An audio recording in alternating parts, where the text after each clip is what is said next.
vous mettez seulement sur le fil à sécher. Un habit qui pouvait faire 3 heures du temps peut faire toute une journée. Parce que le temps de faire tomber de l'eau. Mais lorsque vous essorez cet habit-là, ça vous permet de réduire les temps de séchage. De 5 heures du temps à 1h30. Ça va, non? Dieu aussi le fait. Et lorsque la Bible dit, Dieu mit Abraham à l'épreuve. Mais après l'épreuve, comment nous répondons à l'Éternel Dieu? Après cette épreuve, nous répondons comment? Dieu peut vous traiter durement. Très durement. Pourquoi? Il sait ce qu'il est en train de faire. Vous savez bien aimé, séparer l'homme de son humanité, ce n'est pas facile. C'est pourquoi Dieu, quand il donne un enseignement à Moïse, il dit, tu vas faire l'arche de l'Éternel. Tu prendras le bois d'acacia. Ok? Mais il donne une condition. Tu vas vider ces bois-là de sa sève. Donc on prend le bois, on vide le bois de sa sève. Le bois parle de l'humain, mais la sève parle de l'humanité. Il faut être capable de séparer l'humanité de l'humain. Et la seule possibilité qui nous permet d'être couverts d'or, c'est lorsque la sève sort du bois. Ça va, non? Voilà. Quand on vide la sève, Dieu dit à Moïse, maintenant, couvre ces bois-là de l'or. Pourquoi? Parce que la sève est déjà sortie. Les gens sont aux difficultés là-bas, on dans l'ensemble. Et ça, parce que vous êtes dans le pays. Tellement que tu es rempli de l'humanité, tu ne peux pas réserver une place à la divinité. Les choses qu'il faut faire, il faut vider l'humanité et laisser la place à la divinité. Alléluia. Abraham est éprouvé par le Seigneur. Voici la vie d'un adorateur.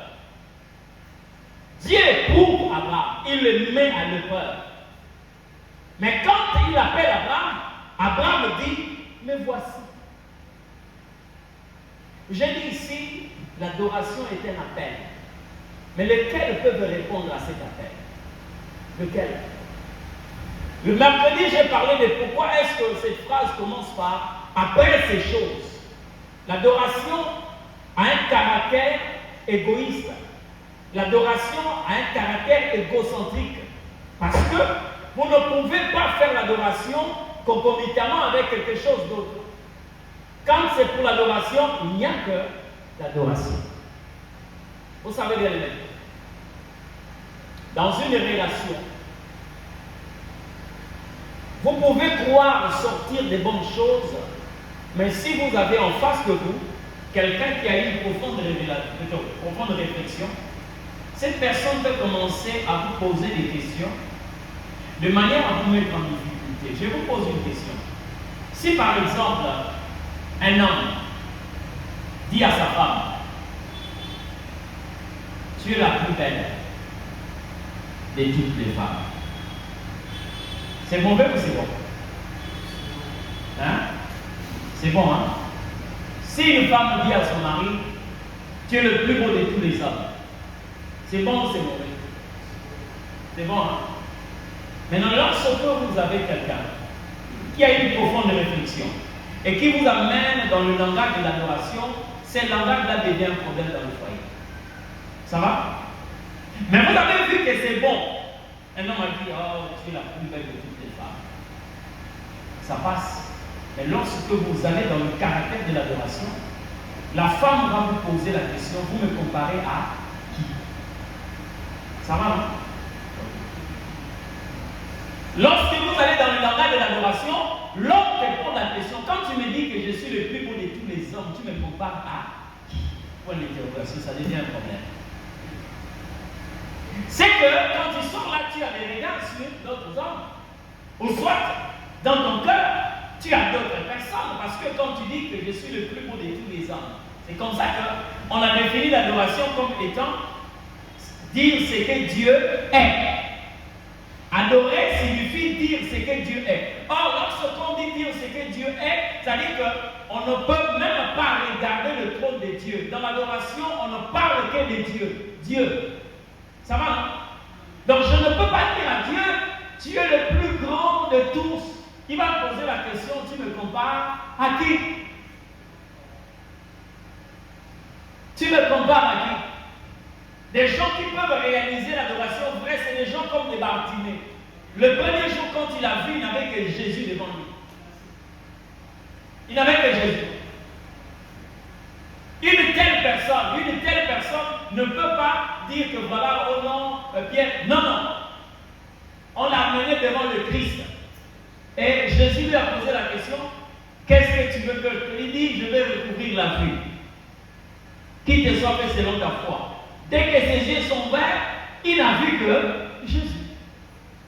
Il en face de lui, rien que Jésus. Donc, une telle personne ne peut jamais parler de ténèbres parce que la première occasion que Dieu lui offre, c'est de voir la lumière. Il ne connaît pas les ténèbres. Il est en face de la lumière, il est en face de la grâce personnifiée. Il ne peut pas t'expliquer autre chose si ce n'est le Christ. Tu vas te rendre compte, bien aimé, l'adoration dont nous parlons ici, une matière très profonde, qui n'est réservée qu'aux initiés. Je répète encore, l'adoration, une matière au fond, réservée seule aux initiés. Sinon, vous allez pouvoir adorer en réalité, vous êtes loin de l'adoration. Vous allez voir dans la suite des temps, un homme qui comprend les recommandations et les principes de l'adoration peut même arrêter ceux qui ont fait route ensemble avec lui, comme Abraham a pu le faire, avec ses propres serviteurs. Il dit, restez ici. Moi et les jeunes hommes, nous irons pour adorer. Ça va, non? Voilà. Et lorsque Abraham connut l'épreuve venant de la part de Dieu, Dieu l'appelle et il répond, me voici. Pourquoi? Parce que si l'adoration, c'est dire ce que Dieu est, ça veut dire que l'homme est rendu capable de voir Dieu, mais Dieu aussi est rendu capable de voir l'homme. Je vais vous expliquer pourquoi j'ai parlé de ça. Est-ce que vous savez que vous pouvez exister sans que Dieu vous voie? Comment vous pouvez expliquer que c'est lui qui voit tout? Dans le jardin, il a posé à Adam la question, où es-tu? Dieu qui voit tout, dont la perception est omnisciente, il pénètre. David est en train de dire, où fuirai-je loin de ta face? Sous l'eau tu es, dans les airs. Dieu est partout, il voit partout. Mais il pose la question à Adam, où es-tu? Adam dit, j'ai entendu ta voix, je me suis caché. Frère, vous allez vous rendre compte de quelque chose. Moi aussi, quand Dieu me parle, je l'importune, je prie pour que nous puissions rester là. Quelqu'un peut entendre Dieu, mais tout en étant interdit de le voir. Adam a entendu Dieu. J'ai entendu la voix, mais je suis allé me cacher. Mais pendant que Dieu était en train de l'appeler, Adam aussi écoutait Dieu. Vous allez vous rendre compte que l'adoration fait de sorte que les gens qui sont spéciaux ne sont pas ceux qui entendent Dieu, mais ceux qui voient Dieu. Amen. Regardez bien bien. Caïn et Abel, la personne que Dieu a agréée, c'était Abel. Mais Caïn, dans sa nature pécheresse, entend Dieu. Dieu lui dit, les péchés touchés devant toi. Ses désirs se portent vers toi. Mais si tu agis bien, tu les lèveras ta tête. Non, toi, ça correct, lui, son problème seulement, c'est d'aller offrir à l'éternel, Abel. Mais Caïn, que l'éternel Dieu avait déjà mis de côté à cause de la nature de son cœur, cet homme-là est en train d'écouter Dieu. Amen. Dieu mit Abraham à l'épreuve. Et après, il appelle Abraham et Abraham dit, me voici. Vous savez qu'il y a des gens qui aujourd'hui cherchent Dieu, mais que Dieu